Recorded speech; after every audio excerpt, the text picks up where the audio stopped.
Hey, folks, sorry about that. I had a little technical difficulty. Totally my fault. My fault trying to be a host and an engineer at the same time. Terry, I don't know if your eye caught where we were when we may have dropped, just so I want to make sure when I go back and reiterate where we were. I know we were wrapping up with Detroit Public Schools, King having success, Renaissance having success. We talked about the controversy around the location being the Oakland University, even though they were excellent hosts, and just pretty much the state of affairs. But I guess my question to you is, you being a Michigander, and being able to kind of follow, what's going on with basketball in the city of Detroit. What's your take overall with King's dominance and having a #1 state ranking and all the other things that are happening too? Yeah, I mean, I think with King being successful all year, I've expected them to come out on top. But Renaissance was another team, obviously seeing some of those guys at the SPSS Stars camp and being able to see those guys play. It was really cool to see them be able to compete for the championship. But, man, King is just so strong. I think last name you said Willis, right? I want to make sure. Chauncey Willis Jr. Yep. I've been hearing about him all the way down here. So it's really cool to see that, everyone's behind him as he prepares, to hopefully be in the running for the Mr. Basketball Award. I think he should win. I'm hearing he's dropping 35, just going off. So, I mean, I think he definitely has a case for it. Dual sport athlete, I believe, football and basketball. Does he run track too, or just the two? I just think it's football and basketball. I was going to say, because I know it's like AAU season, right, in the track season. So I get it why he only does the two.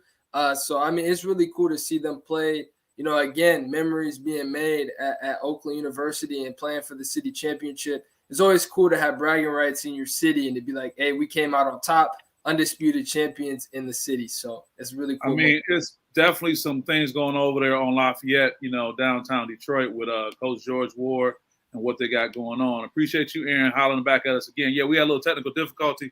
Blame it on me, but we're back at it. But I do have the questions loaded up from before. You know what? And I'm grateful for everything that the guys are doing. Again, shout out to Coach George Ward and all that he has going on and the run that he's on. Shout out to King High School, Coach Lawan, as well as everyone else at Renaissance, Detroit Public Schools District.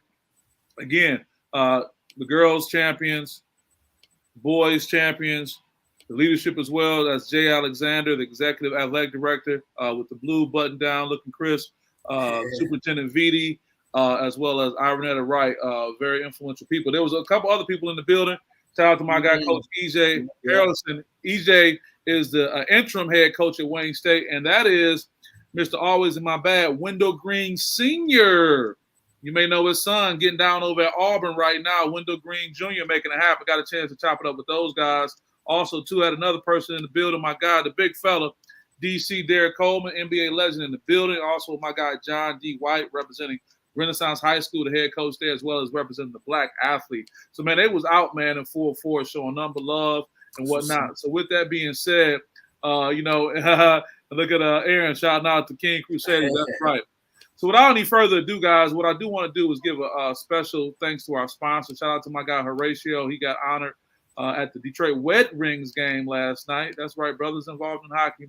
For all this great community work. And we can't thank Horatio enough and all that he's been doing. Shout out to Horatio Williams and the Horatio Williams Foundation. I want to shout out Gilead Sciences and all that they've been doing to help the community as well. And finally, one of two favorite places to go shopping, Dick's Sporting Goods. I need to get that Staples sponsorship going on too. And I have all my favorite places right there. But Terry, without any further ado, man, let's get right to it.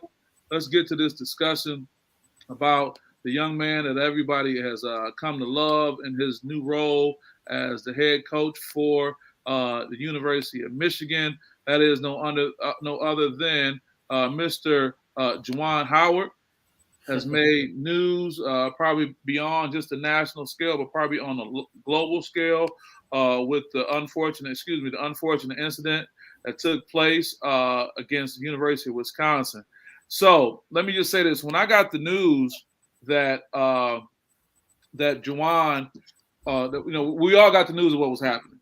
Right. I got the news of what the verdict ended up being: him getting a 5-game suspension, him being fined $40,000. I was at the championship game, and it was probably the best place I can be because, as you and I talked about offline, Terry, there is a collective trauma that we as African Americans experience when somebody's job is on the line. And I don't care what you say, under any other circumstances, any other person, any other institution, brother would have lost his job. I don't care. You can't say that wasn't part of the discussion, but based on who Juwan is, based on what's going on in the world, and based on what happened, because the one person who is getting out of this scot-free and shouldn't be is Greg Gard. Greg Gard antagonized and created this scenario, and I guess the moral of the story is keep your hands to yourself. We've been taught that. I mean, Juwan was punished for that. But Greg Gard, did you know that the University of Wisconsin, they're paying Greg Gard's fine? He's not having to pay that personally. The University of Wisconsin has chose to pay it personally. You know what I'm saying? Shout out to my guy, Christopher James Robinson Sr. as well, representing really well. Let me do something because we did have some technical difficulty. There were some people who had a comment. Shout out to Moni Williams. Appreciate you putting this comment up. I want to read it. She said, hey, fellas, this is for the Juwan Howard segment. Howard was wrong and deserves what he got, but Wisconsin coach should not have grabbed him. Then what did the other coach say to Howard? That's the $1 million question, Terry. I mean, Terry, don't you got some resources in Wisconsin? Can't you find out what that assistant coach said to Juwan Howard to get that 5-finger sandwich that Juwan had to give him, man? What do you think he may have said to him? Or what did he attempt to do? Was he being aggressive with one of Michigan players that made Juwan respond like that? We still don't have an answer to that.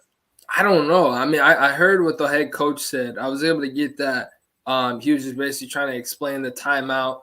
But I don't know. The assistant coach, man, it's one of those things where you just kind of get a little too reckless in something, maybe too emotional, and then you end up having it bite you in the butt when you're like, I picked on the wrong guy. But I don't know if he was just too far in it. Hey, you think he thought that when Juwan twisted his shirt up and he grabbed him like, hey, dog, like, hey. I think so. But I just think, man, I knew he wouldn't get fired. A lot of people were questioning me about that, and I was. You never had a concern about him getting fired? I didn't, because I just felt like it wasn't.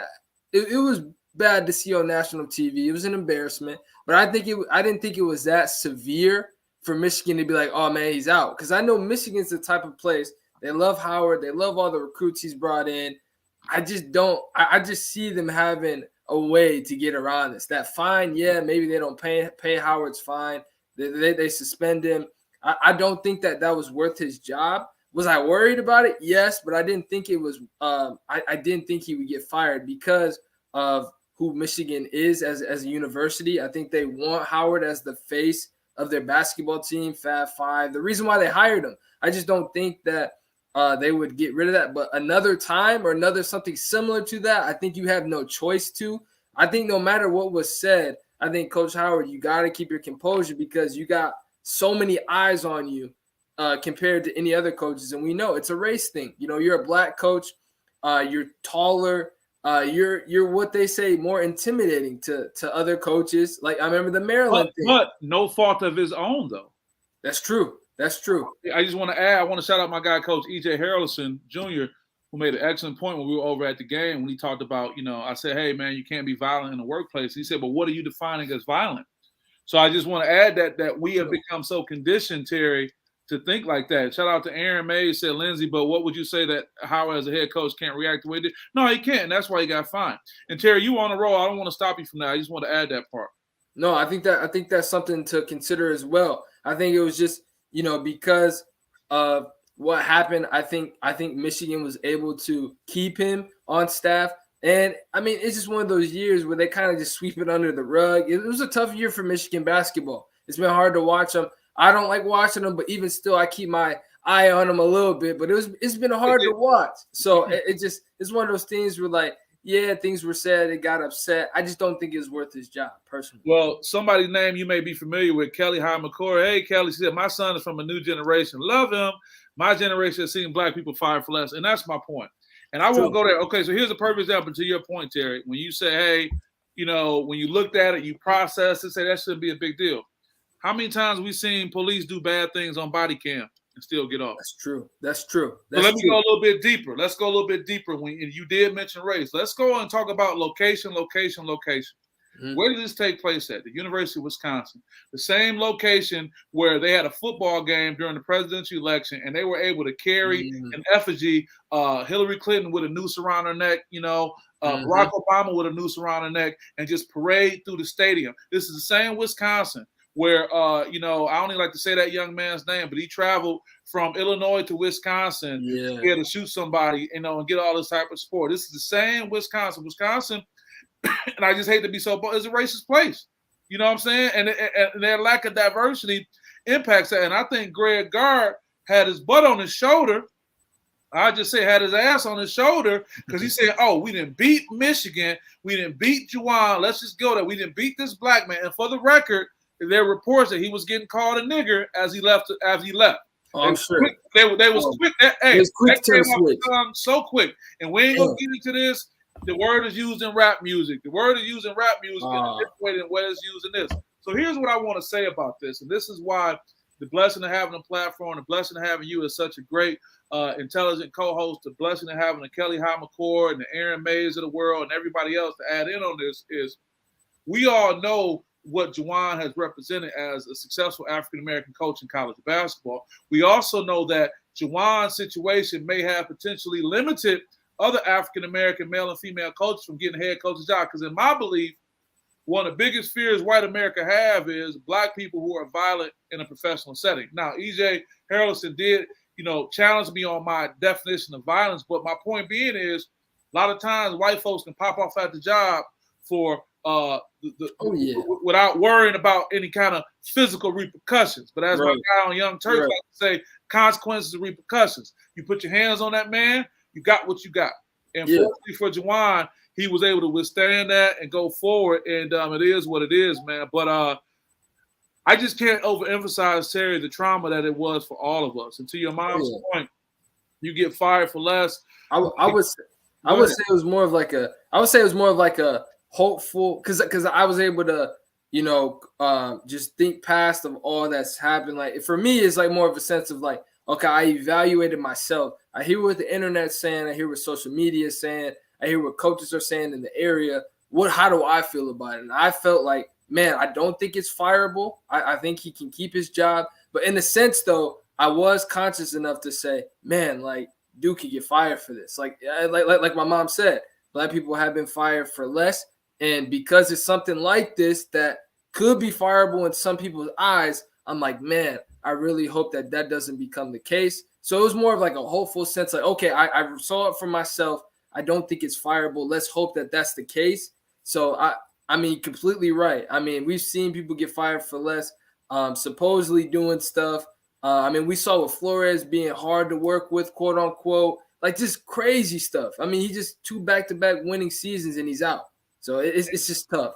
And look what Aaron said. That incident against Maryland came back. And because the other part, that's another thing that was on my mind. Like, man, they go take into account the situation with Turgeon and Maryland. And then going back to your point, Terry, and I won't belabor the point, but I just want to say, when you mentioned you were processing it, and I think everything you said made sense.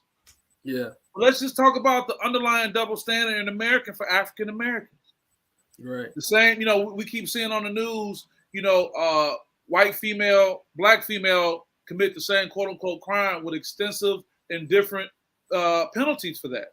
And as an African American, the older you get, you can't help but process things through that lens. And I hate the fact that we have to say so many times, black folks can't do that.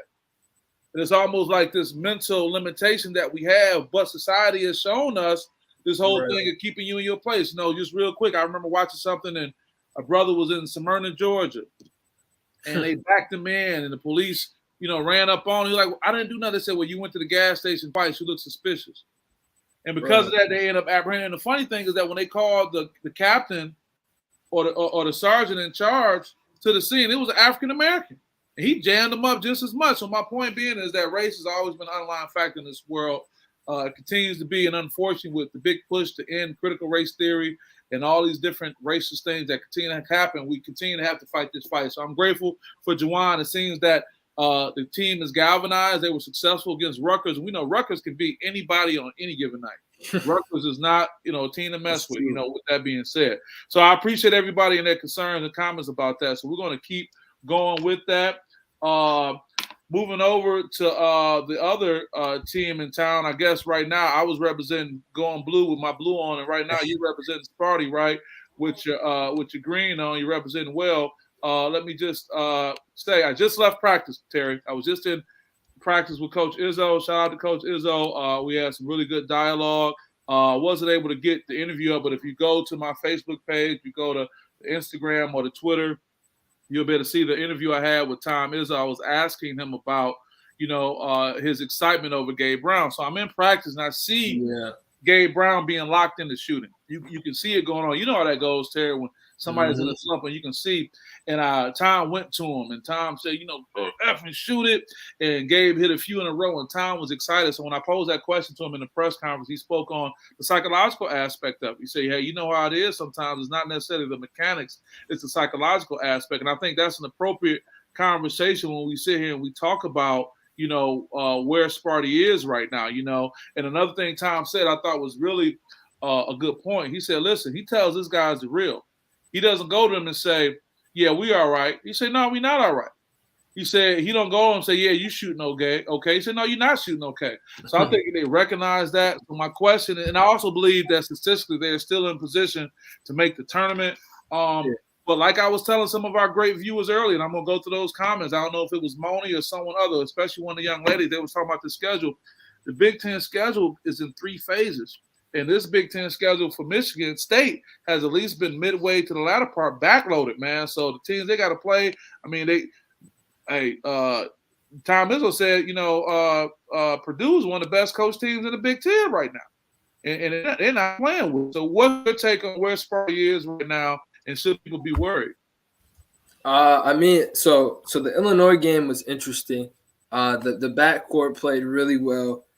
Christie struggled a little bit. Gabe struggled a little bit. But Kofi Cockburn, I believe, should be Big Ten Player of the Year. I think Murray has a case too. I think Davis has a case too. But I think Cockburn's case, man, it's pretty solid right now. That guy is just an unmovable force, an unstoppable force. You name it. You can't stop him. I mean, I'm sitting there at the game, and I'm just like, man, anytime he gets a touch in the paint, it's a bucket. It's a bucket every time. But just to see them still be able to compete with that. But I think really the biggest thing for me is free throws. And I know it sounds really weird. It's their lack of attempts of free throws. I'm not really seeing the aggressiveness. I think Gabe Brown, you have to know as a player, if I'm struggling shooting, I have to get my buckets in the rim. We know his capability and his athletic ability to go to the paint and dunk and be, a slasher in the paint. We need to see more of that. Go get your first buckets at the line and then work your way out. You can't – a lot of times people try to shoot themselves out of a slump, which is fine. But in a game where we need you to contribute in other ways and not just fade away because your shot's not falling. So Terry, I think that's an old school approach, and we were talking about that in practice today. But a lot of people don't do that, and I wonder why. You start. That's like the Mikan drill. You start with the layups up front. Or you see real shooters start with those, and even the psychological part about seeing the ball go through the basket. Go through was helpful. Yeah, and it was the same way because I always watched Curry, and as we seen him explode, shooting 16 3-pointers, making them in the AllStar game. He was the kind of guy that like, man, I just got to see the ball go through the net, and I'm good. Whether it's a layup, free throw, form shooting. I'm good to go. As long as I see it go through the rim, a floater, anything. So I just, it's more of a sense of like, you got to be able to contribute outside of just scoring. And a lot of times, and knowing with Gabe Brown over his course of his previous 3 years coming into this year, Gabe is someone that relies on momentum. He needs to get in the flow of a game. A lot of times that can start on defense. You being a really good active defender, that can elevate your offense. And I saw a post as I'm in the comments, letting people know about the technical difficulties. I saw a comment, I think it was from Mike's Hoops page, saying that they're an average or below average team, kind of what Deshaun Tate was saying on here. I think that's true, and we're seeing it here. We're seeing an average team that can play above average at times when everyone is orchestrated together. So I see them at most maybe a 5 or 6 seed at most if they do well towards the end. If they beat Purdue, I see possibly a lock on a 4 or 5 seed. But right now I'm seeing a 6 or 7 seeded team. And I don't really see them going higher than that. but we just have to see better defensive play. Just going to the rim and getting free throws up, putting pressure on the defense. I'm just not seeing it at all. Terry, this is what I want to do. I want you to stay with us on this topic. What I'm going to do, because we did have the issue earlier, there were a lot of comments that were posted. And I'm going to read all of the comments that pertain to this segment on Michigan State. And I want you to be able to glean what you need to glean from that. First of all, we got Tina Boo. Shout out to Tina Boo saying Tyson Walker and Hoggart. A lot of people saying they won the worst backcourts in the country. That's deep. Hold your comment on that one, Terry. Mike Hoops Page said, as Tom Izzo changed his coaching with the new times, and who is your all Big Ten player of the year? That's a great show. Thank you, Mike Hoops Page. Also, Mike said, Michigan State's in trouble. Remember, the guest you had on, that's ATL. Cool. Yeah, talk about Deshaun. You're absolutely right. You was talking about that. D.N.L. Jackson said, in a weird way, this man inspires Michigan team. I'm sorry, he was referring to the situation with Juwan Howard, but I also wanted to put up what who said it? Wait a minute. Tasha Harris say Sparty is cooked. Say Purdue might beat them by 40. Oh man. Oh man. Also, too, Hoops Hype said, I know after 2019 team, they had all that talent. Bridges Jackson, Darren Jackson Jr., Cassius Winston, Langford McKay, McQuaid, that is, and we went out early. I said players not going to come in teams of the 5-star players. They're not going to come as it relates to 5-star. Well, I would say to that, I would just interject. It ebbs and flows, man. You got to think about it, man. When your team may be down, that might be the year that a Purdue may have a guy coming back like Ivy. They say Ivy might be, one or two, 2 or 3 in the draft. And I know one of our guys, I don't know if it was Hoops Hypes or, one of our guys was talking about Ivy a while ago going forward. But, man, and I do want to make sure I go back to Tyrone Armstead. He said 6 or 7 seed for state, just like you did say.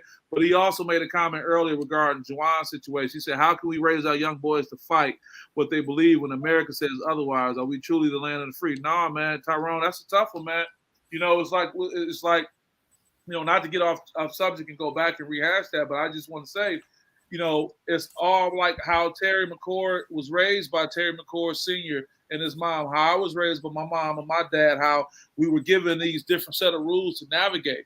And for you and I to be successful like we are, we got to have that because we know how society responds. Is it right? Absolutely not. Right. But we got to do that. So anyway, man, I guess I will go on to say, okay, also Hoops High. Everyone is asking why Tom Izzo won't change with the times, like Coach K, Bill Self, and John Calipari. I would argue Hoops High, he has changed. I would argue he has a little bit.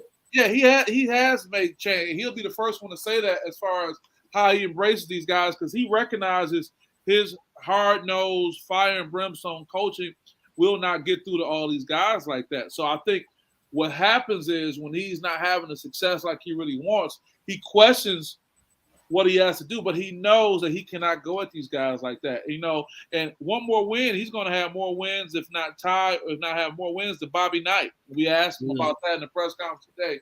He said he's not thinking about that, but he did say I had 3 times to break that record, but I had these failures or not. So Terry, just overall, I know you kind of touched on it, but just in summary, should Sparty be worried right now? I would say worried in a defensive standpoint.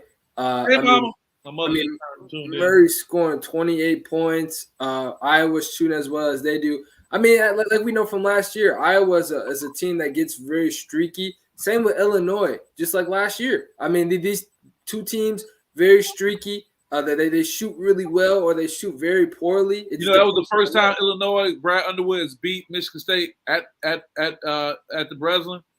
Right, and that was the game where I thought MSU had it circled, but they came out a little flat, which you can't do when a streaky team gets hot. You got to find a way to turn it up. And so I wouldn't say worried. I think they're locked in on the tournament. You can't have a bad loss because the way it's looking right now, they're about the 6th seed in the Big Ten tournament, which means they'll probably play the winner of Northwestern and Nebraska.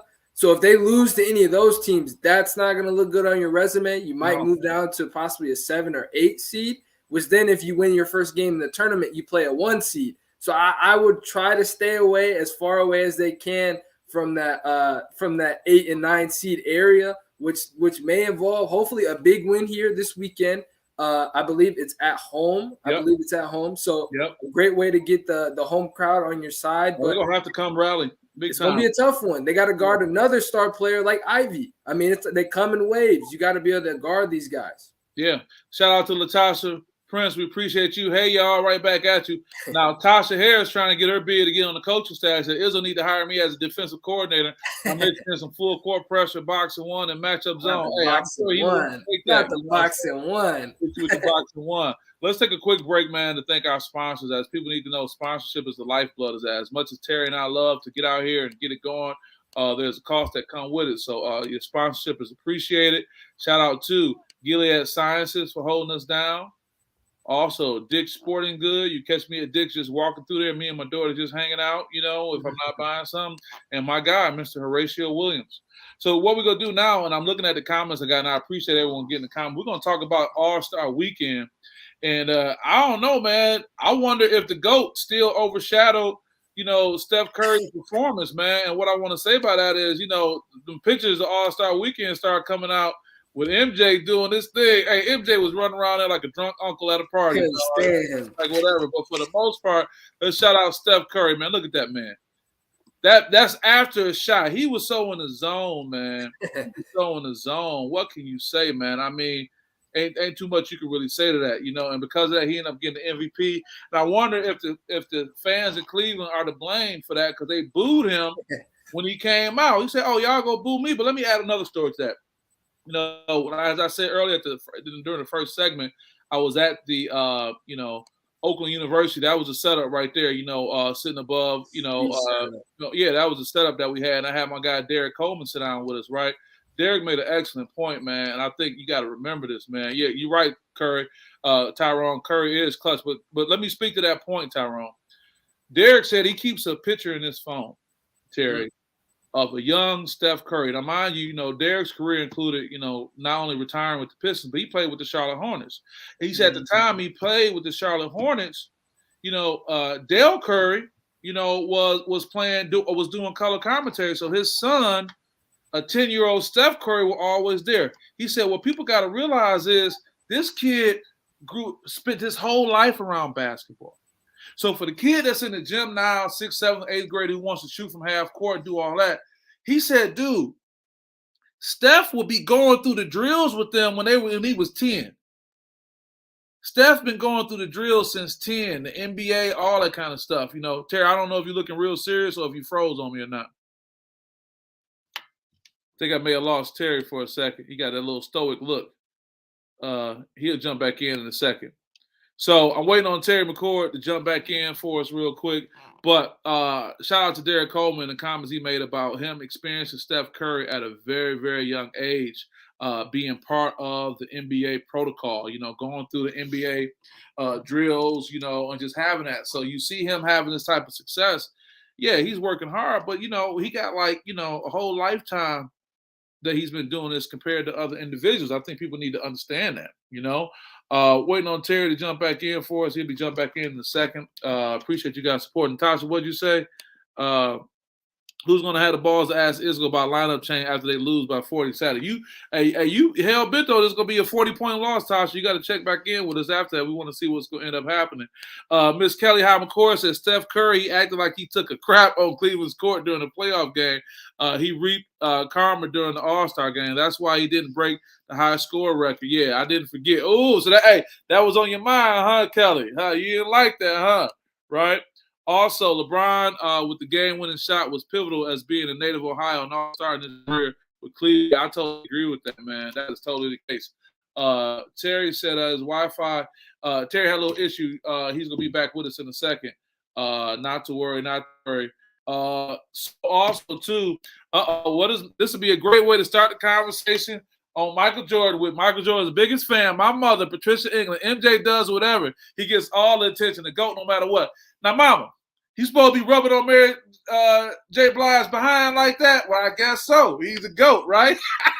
Let's go to these comments about Michael Jordan at the All-Star game. Let's say Letitia says, y'all see Michael Jordan fill up Mary J. Blige's rump? Yeah, Letitia, we just talking about that. Show did. She said Michael Jordan stole the show at the All-Star game. His aura is unmatched. But here's the thing. He's able to do what he want to do. And when you reach a certain status your behavior will be considered okay no matter who it is or what you're doing. Michael was a little out of pocket. Mike was doing whatever. He was challenging Magic to a one-on-one game. You know, Michael was lit. I think Mike just flew in from the Daytona 500. He was fresh off the PJ, fresh off the jet. Probably had some spirits going. He was feeling real good. Did she knock his hand away? No, she didn't knock his hand away, Mama. What you mean? Did she knock his hand away? She's posed for the picture. Talking about, did she knock his hand away? What you trying to say? Jordan went to the house a dunk before hitting the floor. I don't disagree with that, Ty. I do not disagree with that at all. Mother England, she should have. I need a statement from her. Kelly, Kelly, you got my head hurt.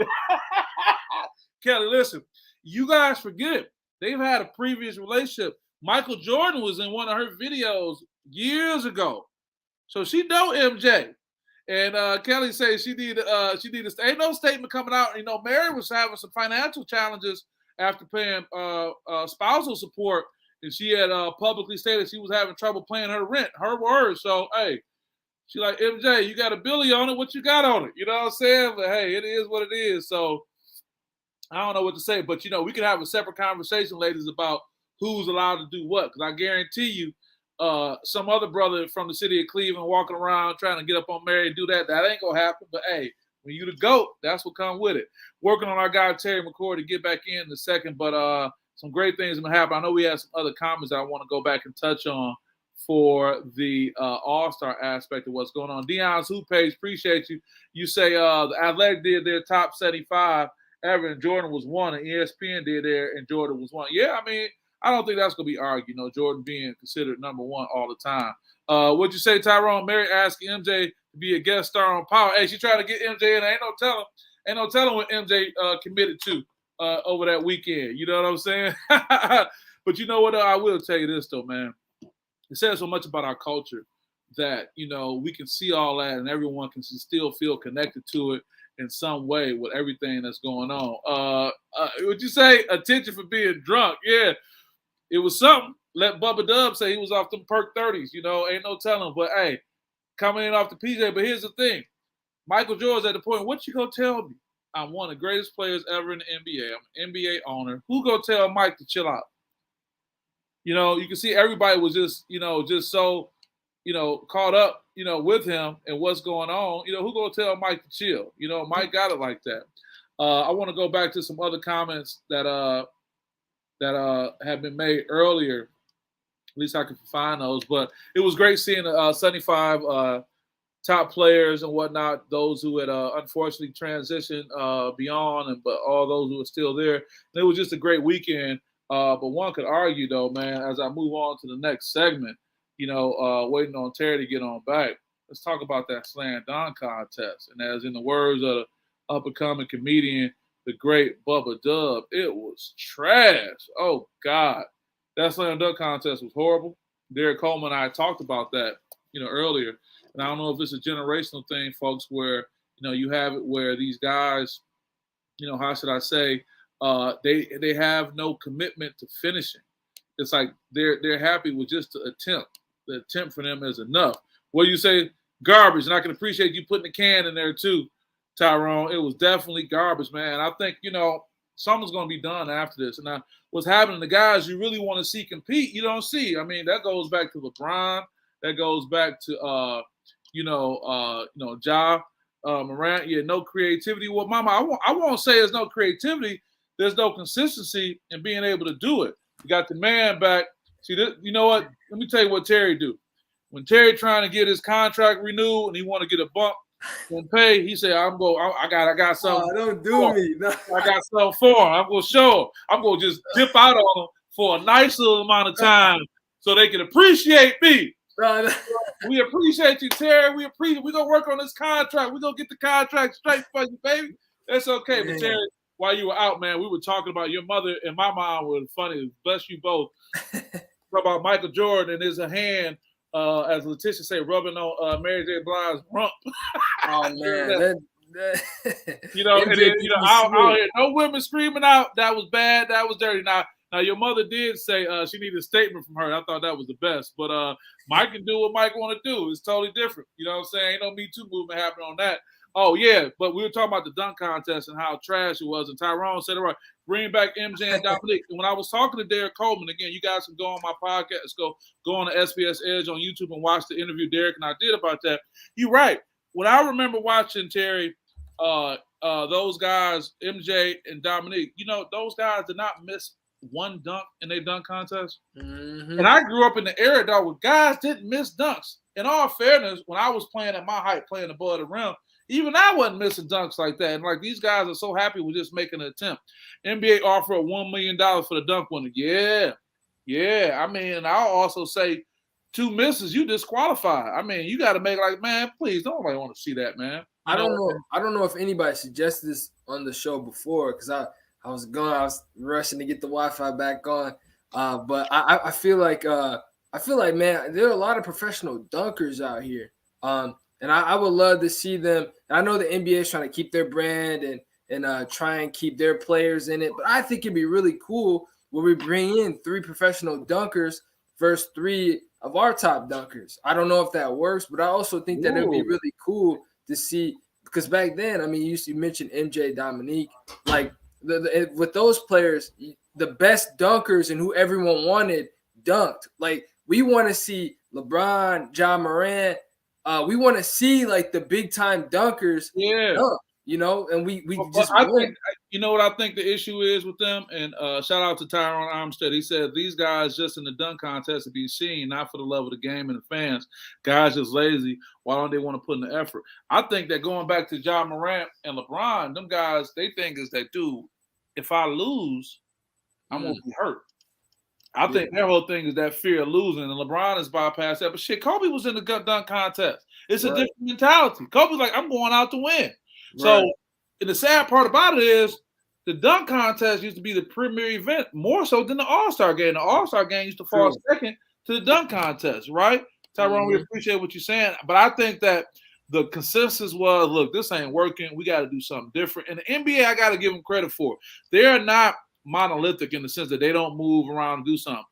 The NBA will make a change. They'll get feedback. They'll listen to what's going on, and they'll do something. But, Derek made Coleman, that is. He's talking about he had to get a lather up when he was getting ready to go work out. And those guys just come in cold and just do whatever, man. But, no, it's unfortunate, man. I just hope that they do something about it. But with that being said, man, we appreciate what's happening with the show. We appreciate having you back. I want to make sure for all our fans out there who made some comments that we got everybody who may have touched on things and whatnot. But with that being said, let's just go ahead and move on, man. We'll stay with the NBA, man.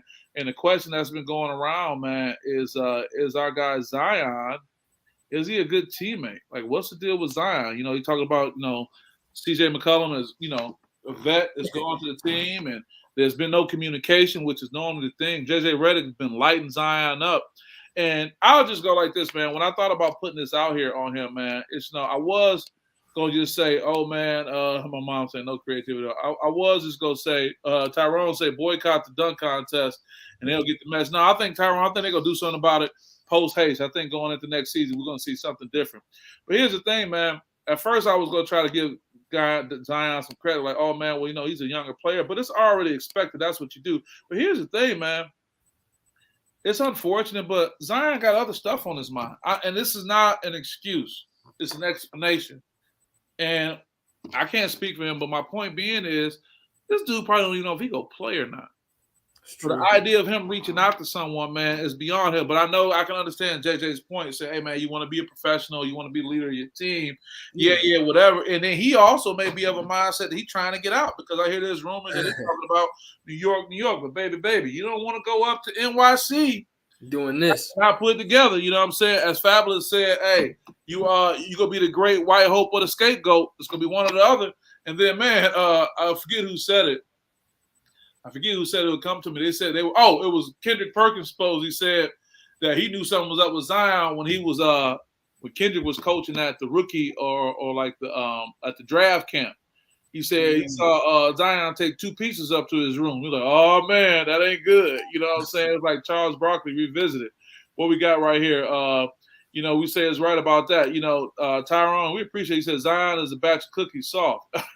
Yeah, man. You know what? It's just the reality of The disadvantage we have the older we get in the game, and you too, Terry, with your great maturity about sports, is that you come to have a certain expectation about things.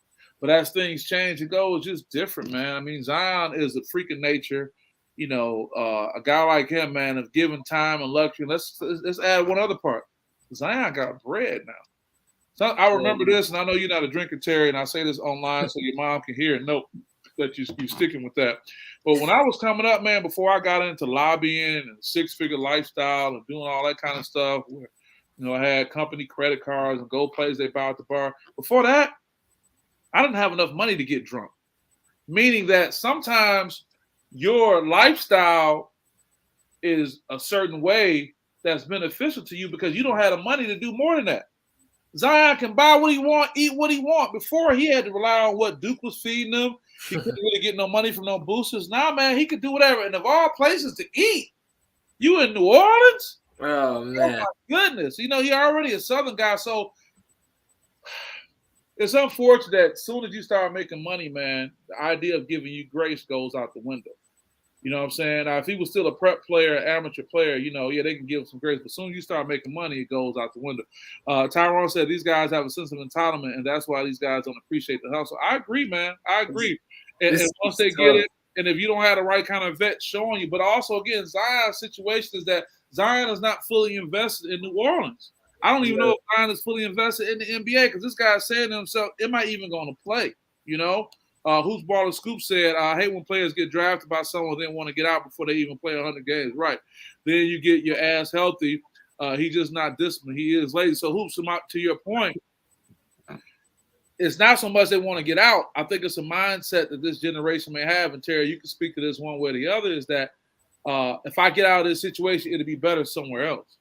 Yeah. Dude, that's the kind of market you need to be in. A market that's going to be intimate and love you and wrap your hands or their arms around you. You go out here to New York, oh, bro. Dog, they was booing Carmelo. I mean, come on, man. What you want to say, Terry? What you got to say about this? No, I mean, we saw a report come out. He doesn't trust the front office now.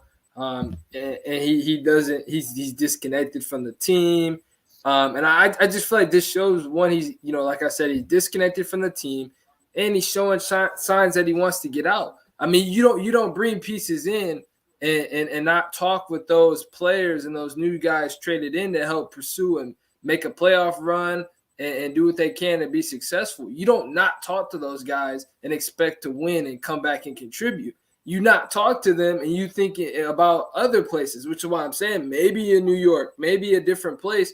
But at the same time, it's like, look, You're in a, just like you said, you're in a small market. You haven't played as much. You played about the same as many games as Greg Oden. You're getting put in that category now. Wow. I think you just need to be happy with what you have now and try and work your way back in to show that you're a reliable asset to the team because they picked you first. So I just think right now, Zion, man, it's really hard to see this, especially now that CJ's been playing. It's just very disappointing to see someone that disconnected from their team. If anything, he's not having surgery, he's not doing any rehab or anything like that to where he has to leave and go and rehab by himself. He's just not around. And I think this is not what you want to bring to New York, especially when you're dealing with media issues already. You don't want to have media issues in New York City. That's the worst city to have media issues. They will want you dead. If you do this in New York. To Tyrone's point again, Tyrone, we appreciate your contributions today. We really do. He says New York is a media mecca. Something Zion will not flourish in. He's not ready for the big dogs. He'll really party and put on weight and end up in rehab. You're absolutely right about that. And it's so funny, man. It seems like his camp rather, thinks that maybe there's more of a financial benefit to that. But again, you haven't even shown your ability to really just be able to manage the NBA. And of all places, New York, man, New York is not where cats get drafted first. This is where guys go after having some seasoning and can go and handle that. Shout out to Hoops Baller Scoop.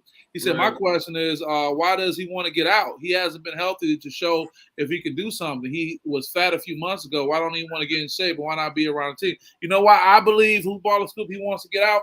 Because many in this generation, no knock to you, Terry, because I know you represent that to a degree, and you would definitely be the exception based on your upbringing and how you approach things. When they get adversity, man, they run from it. And he's been privileged to a degree that, from high school to college and all that. Hell, even being at Duke for a year, he didn't have to deal with no issues long enough to be able to have to deal with. Because by the time, we come around, the sun revolves around again, you on to something else. For the first time, he's having to sit somewhere and deal with something. And his attitude is to be out. And if you got a bunch of yes people in your camp saying, hey, the problem is somebody else, I mean, what he hasn't proved, he hasn't been able to prove that he can be successful in the NBA. And Tyrone's point is right. He's been protected. Yeah. And now, and boy, they can't protect you enough in New York. Get out of here. And that's that attitude. It's 7 o'clock. Well, if I go somewhere else, it'll be much better. I don't think so. Terry, what I want to do, I want to take a quick break and talk about our great sponsors one more time before we get into the last two aspects of the show. I want to thank everybody and all. I got to admit, man, when you was out for a second, I don't know if you tried to get away during that discussion about Mary J. Blige and Michael Jordan, but it got amped for a second, man. So, again, we want to thank our great sponsors. Shout out to Gilead Sciences and all they've been doing to support the community. Dick Sporting Goods, got to love it.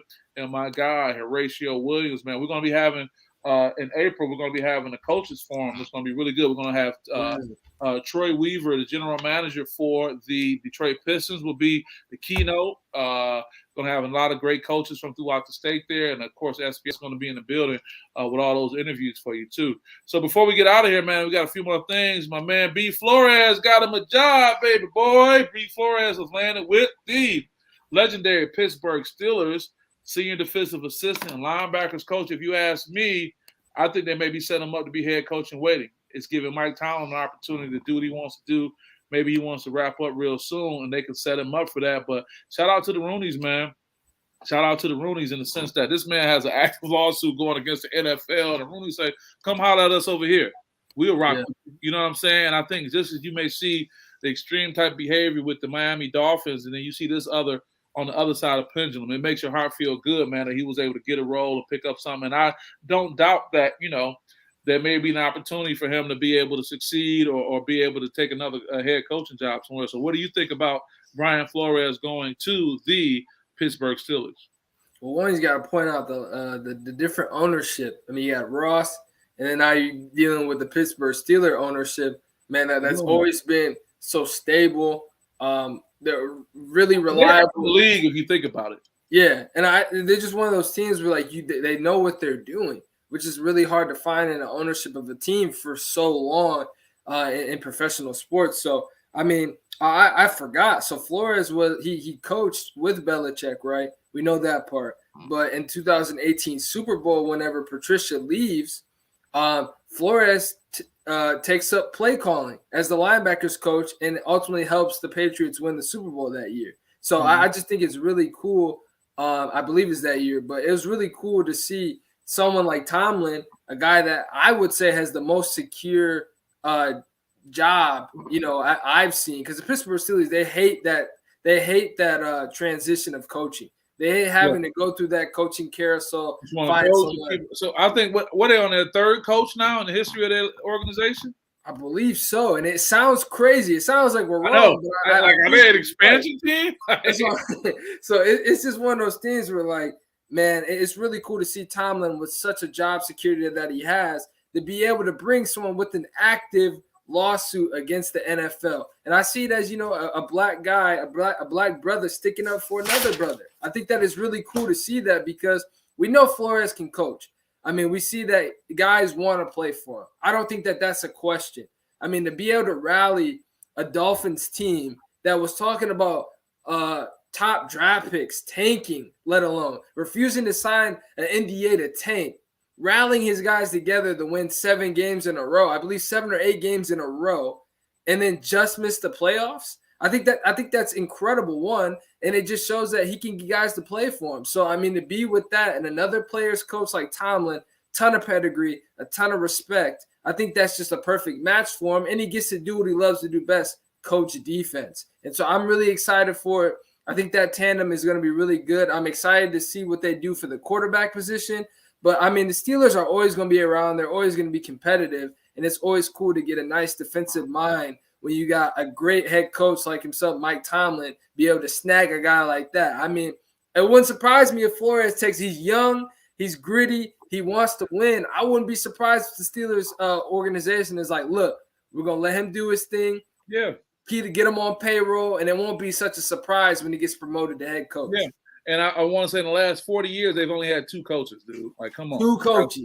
That's Bill Cowher and Mike Tomlin, at this point. And, and the Rooneys, man, have brought in the Rooney Rule. They've been the leaders in what's taking place. So I guess you can almost say it's two schools of thought in the NFL, and the Rooneys and the Rosses represent those 2 different things. Netta Johnson said, "Hey, fella, just sticking my head in and watch y'all reply to the show. Looks like some juicy talk. Yeah, they've been real juicy."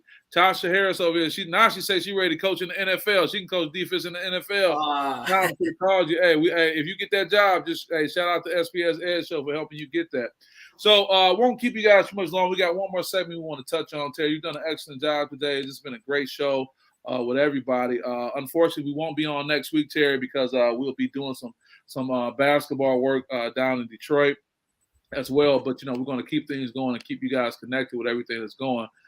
Final segment for the show is College Game Day at South Carolina for Don Staley and company, man. That was a big deal. That was historic. They packed it out. It was on February 20th. It was South Carolina versus Tennessee. And they really rolled out the red carpet for Don Staley, man. How big is this that College Game Day, which is normally reserved for, big basketball game on the men's side, to be at South Carolina featuring women's college basketball? I love it. I love the idea. They call it a special edition, but I'm thinking like, hey, if ESPN wants to think business here, this is a perfect opportunity to do that. You have, first off, it's a different set of people. You have Rebecca Lobo. Bring some more former women's college basketball players on there. Great opportunity to do that, but they already have a great set in their team. But to be able to have that, 2 different sets, obviously one doing the men's games, which predominantly play on Saturday. Women's teams predominantly play on Sunday. You may get that occasional Big Ten game that's on CBS, which we're not talking CBS right now. We're talking ESPN. What a perfect opportunity to have that. Be able to start at 10 a.m., go to about maybe 12, about the 2-hour mark that's usually get with the men's College Game Day. Mm-hmm. What a great way to have that every Sunday and be able to have women's basketball its own set, its own thing. There's not much sports that's on or anything that's on, period, at 10 a.m. on a Sunday. I think that'd be really cool that be able to have a regularly College Game Day for women's basketball. I think that would bring a lot to the game. One thing I love about College Game Day is that it has different touch points of players, teams as the show goes on. It doesn't just talk about the big game. It talks about all games. And it might talk about a good story with a guy who overcame cancer, or it might talk about a good story about someone donating to a hospital and he's playing for this kid. They always get a little deeper. And what a way to do that and bring the game up by having a women's College Game Day, because we're able to hear about those stories other than just the Paige Beckers in South Carolina, which I love Don Staley. I love talking about that. But are there other teams that could get some love too, but they're just not as good? But it would be really cool to see them to get some love like that on their own platform via ESPN. Yeah, no, man, I think they're definitely going to be checking the analytics on that, and what a way to start it off with, a great program and what Don Staley is doing. And I just think that, you got to do those things, and, you got to show me the money. They're going to look at those numbers. There may be some particular, individuals that may look at coming on as sponsors. And when you get that kind of support, a lot can happen. Netta says, sorry in my comments late, Lindsay, but I love your interview with Derek Coleman. He's such a great man. I learned some stuff hearing him. Thank you, Netta. I did think that interview with Derek was really well. Derek's a great dude. None but love for him. And if, you're friends with Derek if he cusses you out. So that's letting you know what our relationship is like going forward. But we appreciate you, Netta, and everything. Yeah, man, it'd be something to watch. You want to get a big push behind that. It's a great thing that the platform is growing for women all the way around. So with that, Terry, man, I think we've had a great show. Had a few bumps, but that's life. We were able to get through it. Let's say what Kelly has to say. She says, Dawn calling out the selection committee for leaving Boston out of the conversation for Player of the Year. She has an excellent point. Yeah, you're right. You're right. How do you leave her off? How do you leave her off? I mean, they're the best team in the country right now, and she's their best player. I mean, it's like leaving Tom Brady when the Patriots are the 1 seed out of the MVP conversation. That just doesn't happen. They're going to come back to get, they'll get a little bite over that. So we'll definitely see what ends up happening.